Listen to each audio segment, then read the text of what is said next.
Harapkan pagar-pagar makan padi. Harapkan sokong rupanya sokong membawa rupa. Kemana pergi istri hamba? Kemana pergi anak hamba? Dan kemana pergi orang suruhan hamba? Industri perfilman Melayu yang bermula sejak era 1930-an melahirkan ramai bintang filem hebat terutama dalam kalangan mereka yang sering membawa watak hero. Walaupun kini mereka sudah tiada, banyak filem Melayu klasik yang dilakonkan oleh hero Melayu klasik ini membuatkan ramai mengingati babak dan filem dan juga lagu yang dimainkan dalam filem tersebut. Bakat, persona dan aura yang dimiliki oleh hero Melayu klasik di bawah membuatkan mereka diminati dan digilai oleh peminat wanita suatu masa dahulu. Bukan itu saja, mereka juga menjadi pilihan untuk memegang watak utama dalam kebanyakan filem pada era 30-an sehingga 60-an. Selamat datang ke channel Kak Ponti TV. Hari ini Kak Ponti TV akan menyenaraikan 10 hero Melayu klasik yang paling popular di era 50-an sehingga 60-an. Sebelum anda terus menonton video ini, jangan lupa untuk subscribe dan tekan butang loceng untuk lebih banyak lagi video yang menarik. Di tangga ke-10, Abdullah Cik. Tidak ada gunanya Dinda mengeluarkan air mata. Terangkan sekarang apa yang Kanda akan lihat. Kanda lihat, tetapi Kanda harus tahu nama Dinda. Tuhan telah gunakan. Nama Abdullah Cik tidak asing lagi dalam pentas seni lakonan dan nyanyian sekitar era 60-an. Abdullah Cik atau nama sebenarnya Abdullah Mada Sahib Cik dilahirkan pada 1 Disember 1934 dan merupakan anak kelahiran Limbangan, Melaka. Beliau telah berhijrah ke Singapura sejak kecil lagi dan menjadi warga negara Singapura. Walau bagaimanapun, beliau telah menukar kewarganegaraan Singapura kepada kerakyatan Malaysia apabila kembali menetap di Malaysia pada tahun 1960-an. Ketika di Singapura, beliau pernah berkhidmat sebagai kaki tangan kastam laut pada tahun 1956. Pada ketika itulah beliau mula mengasah bakat nyanyian di dalam bot. Kebolehannya dalam bidang nyanyian semakin bersinar apabila beliau berjaya menjuarai pertandingan nyanyian di Hotel Singapura. Bermula dari itulah beliau mendapat tawaran untuk menyanyi lagu ciptaannya sendiri. Pada tahun 1958, beliau mula melibatkan diri dalam bidang lakonan. Filem pertamanya ketika itu ialah Selendang Delima keluaran kategori filem di samping Seniwati Latifah Umar, Mariam Nado, M. Amin dan ramai lagi. Setelah itu beliau membintangi beberapa buah filem terkenal seperti Jula Juli Bintang 3, arahan B.N. Rao pada tahun 1959. Sekitar tahun 1960-an, Abdullah Cik telah berpindah ke Kuala Lumpur bersama beberapa orang anak seni lain. Di Kuala Lumpur, Abdullah Cik telah menyertai syarikat perfilman Merdeka Film Production dengan filem pertama syarikat itu iaitu Tun Hijah bersama seniman Mustafa Ma'ruf, Salmah Ahmad dan ramai lagi. Antara filem lakonannya di Studio Merdeka ialah Selendang Merah, Fajar Menyingsing, Siti Payung, Keris Sempena Riau dan banyak lagi. Sebagai anak seni, beliau pernah dianugerahkan beberapa anugerah dan pencapaian seperti Anugerah Pelakon Lelaki Terbaik menerusi drama Insaf dan penyanyi lelaki popular Papita 1978. Tanggal 19 September 1995, beliau telah menghembuskan nafasnya terakhir di usia 60 tahun akibat sakit jantung. Di tangga ke-9, Yusof Latif. Jadi, kamu menyangka Datuk Mendelia yang membuat fitnah? Beta tak percaya! Beta tak percaya! Ini adalah dusta semata-mata! Muhammad Yusof bin Abdul Latif dilahirkan pada 22 Jun 1922 di Singapura dan mendapat pendidikan awal di Madrasah Al-Sagaf, kemudian belajar hingga darjah 5 di Singapore English School. Yusof memulakan kerjaya awalnya sebagai kerani di sebuah syarikat British. Pada masa yang sama, beliau berkenalan dengan rakan seangkatannya Saleh Kamil, seorang pelakon filem yang mula menempa nama di layar perak ketika itu. Seniman Yusof Latif salah seorang pelakon lelaki berwajah tampan yang selalu diberi watak hero sejak di awal pembabitannya. Karier Yusof Latif sebagai anak wayang bermula secara kebetulan. Saleh Kamil telah mengajak Yusof pergi ke panggung Rex Theatre untuk menonton sebuah filem keluaran Shaw. Tanpa disedarinya, Yusof diperhatikan oleh Shaw Vingok, pengurus studio Shaw, lantas dipelawa sebagai pelakon dengan bayaran RM150 sebulan. Untuk filem yang pertama, Yusof terus dipelawa berlakon menjadi hero dalam filem Gadis Peladang pada tahun 1952, arahan BJ Rajans, diikuti pula dengan Yatim Piatu dan Cemburu. Filem Cemburu telah menimbulkan kontroversi hangat di kalangan peminat filem Melayu kerana terdapat banyak babak cumbu-cumbuan sehinggakan Yusof terpaksa berehat sebentar dari berlakon filem. Selepas itu itu Yusof meneruskan dengan cemerlangnya kerjaya sebagai pelakon. Kontrak Yusof berakhir selepas 11 buah filem. Beliau cuba meminta kenaikan gaji tetapi ditolak oleh Shaw. Maka Yusof pun berehat selama 5 tahun sebelum ditawarkan untuk berlakon dalam filem Cathay Chris. Pada tahun 1960, Yusof Lateef telah menerima pelawaan dari P. Ramlee untuk berlakon dalam filem Antara Dua Darjat. Dia kembali berlakon semula di MFP untuk filem Antara Dua Darjat kerana hubungan baiknya dengan P. Ramlee. Selepas berlakon beberapa buah filem di Singapura, sekali lagi Yusof dipelawa oleh P. Ramlee untuk berlakon di Studio Merdeka dalam filem Enam Jahanam. Filem terakhir Yusof Lateef adalah College 56 pada tahun 1987. Beliau meninggal dunia pada usia 75 tahun di Singapura pada 12 Jun 1998. Di tangga ke-8, M. Amin. Dinda, penghidupan kita di masa depan akan sentiasa dihujani madu kebahagiaan. Muhammad Amin bin Haji Ihsan lahir pada 1 September 1924 atau lebih dikenali sebagai M. Amin, merupakan seorang pelakon dan pengarah filem Melayu. Beliau memulakan kerjaya sebagai guru polis di Perak. Sekitar tahun 50-an, beliau telah berhijrah ke Singapura untuk memohon jawatan sebagai kelasi kapal. Tetapi akhirnya beliau telah dipanggil berlakon di bawah arahan pengarah dari India di Malay Film Production. Oleh kerana beliau pandai membaca, beliau juga telah berkhidmat sebagai guru untuk mengajar pelakon-pelakon Melayu untuk membaca di syarikat Malay Film Production. Oleh kerana mempunyai raut wajah yang tampan, pengarah S. Ramadhan telah memilih M. Amin sebagai hero filem kembar pada tahun 1950, arahan S. Ramadhan. Ini merupakan filem pertama M. Amin diambil berlakon sebagai pelakon utama di samping Mariam. Walaupun M. Amin sudah banyak berlakon di Malay Film Production, beliau kurang diberi peranan yang mencabar. Kecewa dengan situasi itu, M. Amin beralih angin ke Cathay Chris filem pada penghujung tahun 1952 selepas tamat kontrak dengan Malay Film Production. Kedudukan M. Amin sebagai seorang pelakon semakin teguh apabila berada di Cathay Chris filem. Mutu lakonan beliau juga bertambah baik dari satu filem ke filem yang lain. Pada tahun 1962, M. Amin telah diberi peluang untuk menjadi seorang pengarah filem. Filem arahannya yang pertama ialah Lancang Kuning pada tahun 1962 telah mendapat kejayaan box office. Begitu juga dengan filem yang kedua iaitu Cucu Datuk Merah pada tahun 1963. Dalam kebanyakan filem arahannya, M. Amin mengetengahkan tema kemasyarakatan, kemanusiaan dan kekeluargaan yang kuat dalam bentuk purbawara dan moden.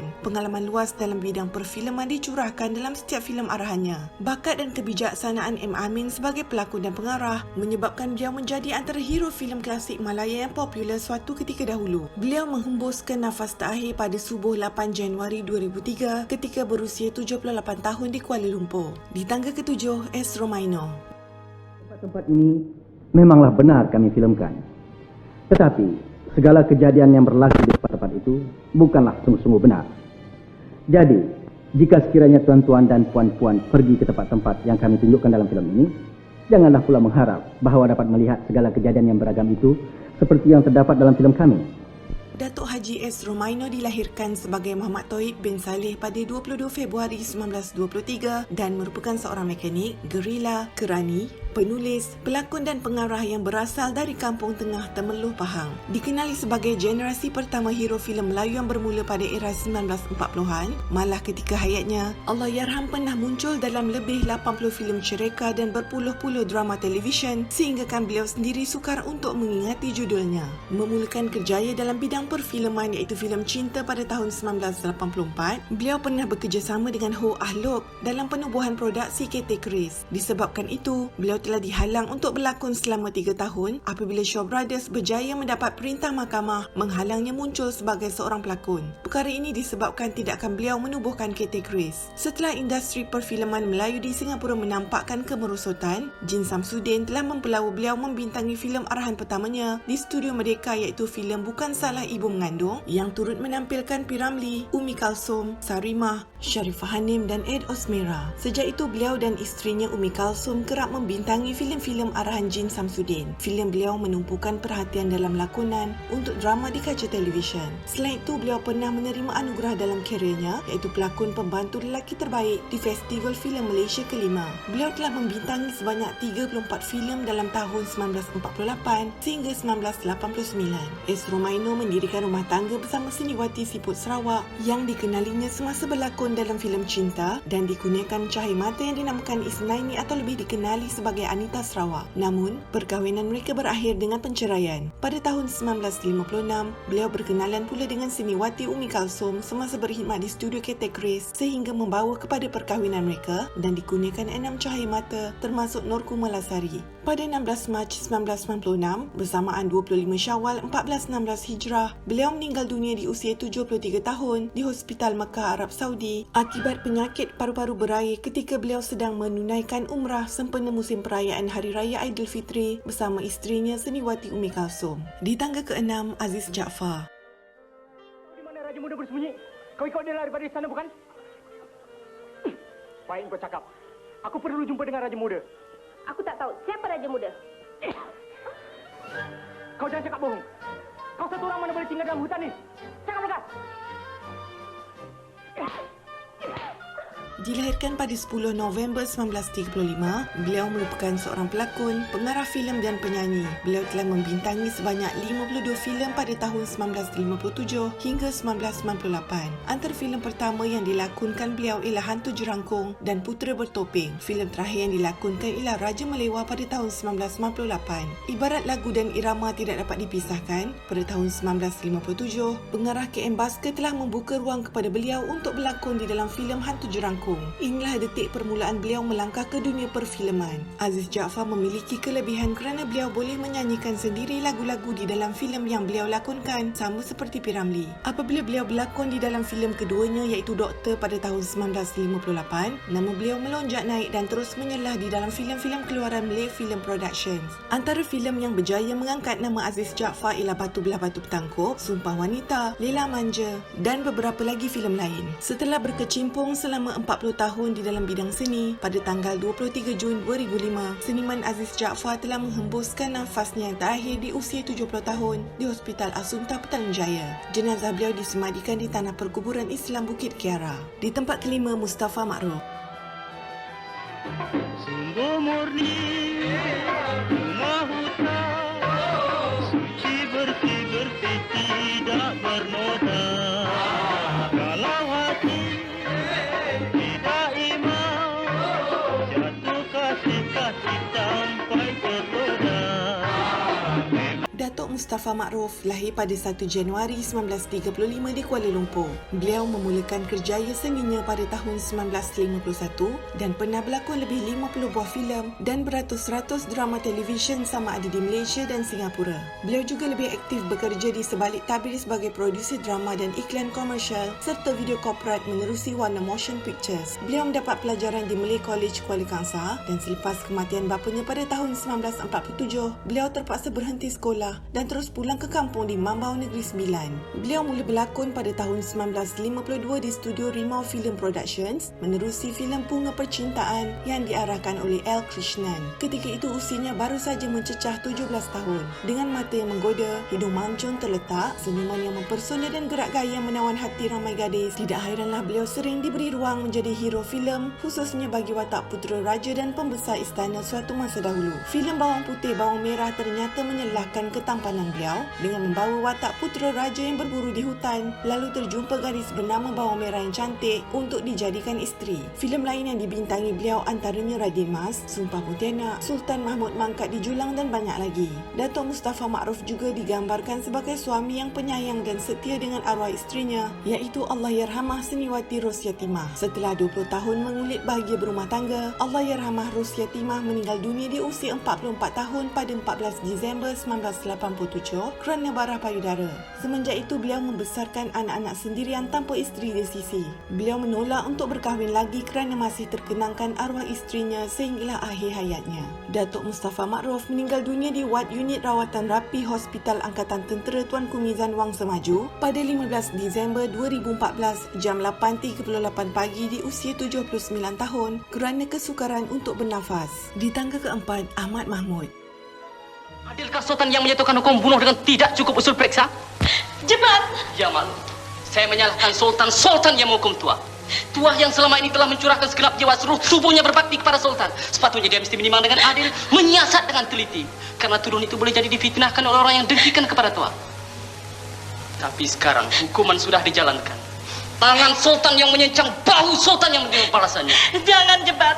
Datuk Ahmad Mahmud merupakan seorang pelakon filem berbangsa Melayu yang telah mewarnai bidang perfilman di Malaysia dan Singapura pada era 1950-an sehingga 1990-an. Beliau telah dilahirkan di Rembau Negeri Sembilan pada 17 Mac 1927. Antara filem terkenal lakonan beliau ialah Iman, Hang Tuah, Ibu Mertuaku, Dayang Senandung, Isi Neraka, Raja Bersiung dan Lela Manja. Datuk Ahmad Mahmud mempunyai rupa paras yang tampan dan kacak sehingga membuatkan KM Basker mengambil beliau sebagai pelakon utama dalam filem Air Mata. Beliau telah berlakon di dalam 50 buah filem dan menerima pelbagai anugerah sepanjang hampir setengah abad bergelar sebagai seorang pelakon. Selain pelakon, beliau juga boleh menyanyi dan banyak lagu di dalam filem yang dilakonkan menggunakan suaranya sendiri. Pada tahun 1956, beliau melakonkan watak Hang Jebat di dalam filem Hang Tuah bersama Tan Sri P. Ramlee. Beliau kemudiannya membintangi satu demi satu filem yang mana boleh dikatakan semuanya mendapat sambutan baik dan mendapat kejayaan box office. Sebagai seniman besar, beliau juga turut diambil berlakon oleh Tan Sri P. Ramlee di dalam filem-filem arahannya. Contohnya seperti Ibu Mertuaku sebagai Dr. Ismadi, Seniman Bujang Lapuk dan Nasib Si Labu-Labi. Beliau telah disahkan menghidapi penyakit buah pinggang pada tahun 2001. Beliau telah menghembuskan nafas terakhir pada 27 Ogos 2008 di Kampung Tunku Petaling Jaya, Selangor ketika berusia 81 tahun. Di tempat ketiga, Jin Samsudin. Orang tua ni merepek saja. Aku Datuk Mangkunegara. Ini isteri aku, Puteri Indra Kaca, anak Raja Donan dari negeri Gajah Perak. Lagipun ini bukan kampung aku, kau tahu? Macam mana pula mak aku boleh jadi orang kampung yang kolot tak senonoh seperti kau ni? Ha? Tan Sri Datuk Dr. Jin Samsudin dilahirkan pada 5 November 1935 di Taiping, Perak, merupakan seorang pelakon, penggiat seni, pengarah filem serta senator Malaysia. Atas bimbingan Tan Sri P. Ramlee, beliau telah berjaya menjadi seorang pelakon yang terkenal sejak tahun 50-an. Nama beliau kini terpahat sebagai legenda yang gigih menyumbangkan usaha dan tenaganya dalam pembangunan industri filem Melayu sepanjang hayatnya. Salah satu filemnya yang merupakan filem termahal pada era 80-an menyebabkan beliau mendapat gelaran $1 million Man. Sejak tahun 1956, pembabitan beliau dalam bidang seni bermula apabila menjalani uji bakat yang diadakan oleh P. Ramlee di mana beliau diterima sebagai pelakon tambahan. Dari pelakon tambahan, beliau sedikit demi sedikit menimba pengetahuan dari P. Ramlee. Jin Samsudin mula melibatkan diri dalam lebih kurang 40 filem hitam putih. Beliau menjadi lebih terkenal selepas diberi peranan sebagai pelakon utama dalam filem arahan P. Ramlee iaitu Panca Delima dan sebagai ejen perisik Jeffrey Zane dalam siri filem Hong Kong ala filem Hollywood James Bond. Pada tahun 1981, beliau bekerjasama dengan polis diraja Malaysia untuk menghasilkan dan mengarahkan filem Bukit Kepong, sebuah filem lakonan peristiwa Bukit Kepong yang merupakan satu konflik bersenjata huru-hara antara polis Tanah Melayu dan lelaki bersenjata Parti Komunis Malaya semasa darurat Tanah Melayu. Filem yang menelan kos kira-kira 1.3 juta itu berjaya mengumpul kutipan tayangan sebanyak 1.7 juta dan memenangi 8 anugerah di Festival Filem Malaysia ketiga termasuk kategori filem terbaik. Beliau juga dilihat ketokohannya dalam bidang politik di mana Tan Sri Jin Samsudin pernah menganggotai beberapa persatuan seperti Persatuan Artis Malaya pada tahun 1957, Persatuan Seni Coronation Road 1957, Persatuan Seni Pasir Panjang 1959 dan Persatuan Kesenian Singapura. Banyak sumbangan, anugerah dan pencapaian yang diperoleh membuatkan beliau terkenal dan masih diingati sehingga ke hari ini. Beliau menghembuskan nafas terakhir pada 1 Mac 2017 pada jam 5.45 petang di usia 82 tahun di sebuah klinik di Taman Melawati akibat sesak nafas selepas tercekik makanan di kediamannya. Di tempat kedua, Nordin Ahmad. Sudah, janganlah diulang kaji lagi, Dama. Tetapi ku harap terimalah tawaranku ini. Tidak. Kajang Pak Malau kajang belipat, kajang saya mengkuang layu. Dagang Pak Malau dagang bertempat, dagang saya musafir lalu. Saya pergi ke mana? Dama.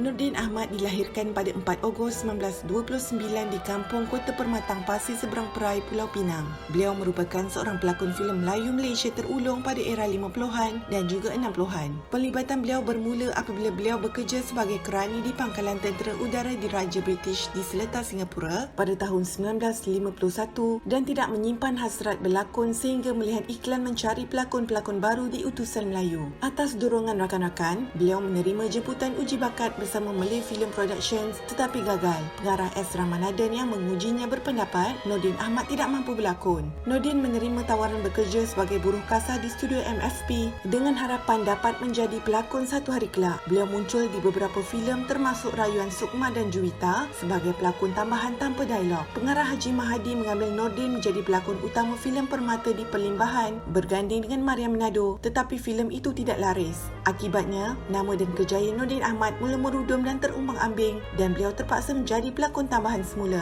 di mana sebahagiannya ialah watak-watak antagonis. Biarpun begitu, beliau mencekalkan semangat dan tidak berputus asa. Rakan beliau iaitu P. Ramlee ialah orang yang bertanggungjawab menaikkan semula nama Nordin Ahmad dalam filem Semerah Padi pada tahun 1956. P. Ramlee dengan yakin memberikan watak teruna iaitu hero utama kepada Nordin dan hasilnya nama Nordin kembali memuncak dan sebaris dengan bintang-bintang ternama dalam industri filem Melayu. Sebaik sahaja tamat kontraknya bersama Malay Film Production pada 31 Disember 1956, maka Nordin Ahmad mula dilamar oleh KT Chris Film Productions dengan tawaran lumayan dan menjadi kesayangan KT Chris. Itu pun atas nasihat P. Ramlee supaya berhijrah ke syarikat produksi tersebut kerana P. Ramlee yakin Nordin Ahmad akan lebih berjaya di situ jika dibandingkan dengan Malay Film Productions. Ramai pengarah berlumba-lumba untuk mengambilnya membintangi filem mereka. Di samping jalan cerita yang menarik dan pengarahan yang bagus, Nordin Ahmad merupakan elemen penting dalam kejayaan filem-filem KT Chris seperti Hang Jebat, arahan Hussein Hanif, Cucu Datuk Merah oleh M. Amin dan Streamer Sing oleh Saleh Ghani.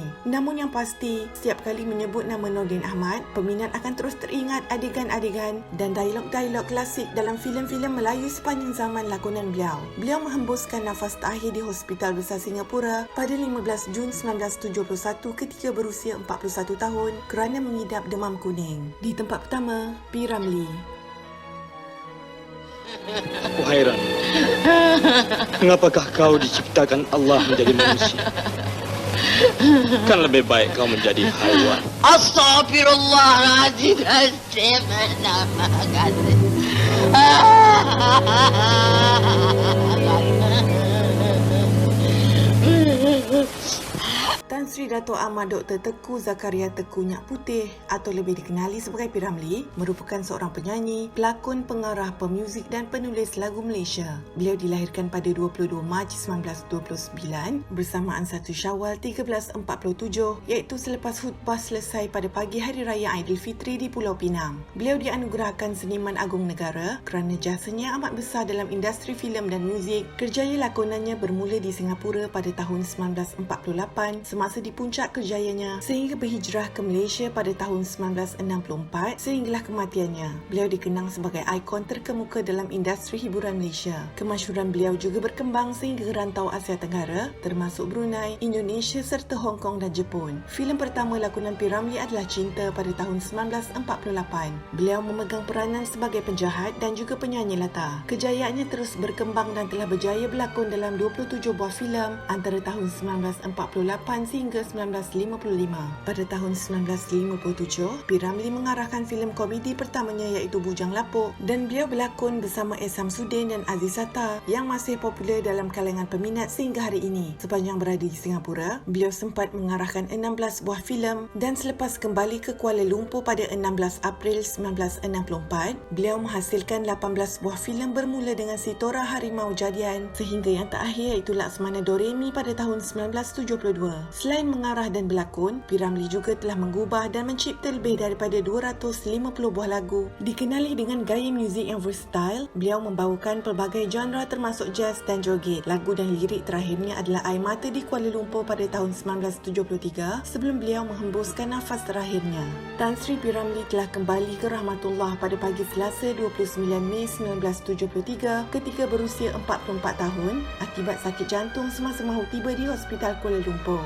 Jenazahnya dikebumikan di Tanah Perkuburan Islam Jalan Ampang, Kuala Lumpur. Dilahirkan dengan bakat seni yang besar dan hebat, perjuangannya selama 25 tahun dalam bidang seni membawanya ke merju kejayaan sebagai penyanyi, penggubah lagu, pemuzik, pelakon, pengarah filem dan sebagai pengusaha filem yang terkenal di Malaysia dan Singapura. Hero Melayu klasik di atas sesungguhnya merupakan nama-nama besar dalam sejarah seni dan budaya bangsa, khususnya dalam bidang muzik, lagu, lakonan dan perfilman. Sebagai seorang insan seni, mereka berjaya membentuk cara, gaya dan disiplin disiplin yang tersendiri dalam bidang berkenaan dan inilah yang menjadikan karya mereka masih tetap segar dalam sanubari anak bangsa sehingga kini. Lagu-lagu dan filem-filem lakonan dan arahan seniman di atas adalah bersifat klasik dan diminati sehingga hari ini. Apakah pendapat anda tentang 10 hero Melayu klasik yang paling popular seperti di atas? Anda boleh tinggalkan komen di bawah dan jangan lupa untuk subscribe channel Kak Ponti TV untuk lebih banyak lagi video yang menarik.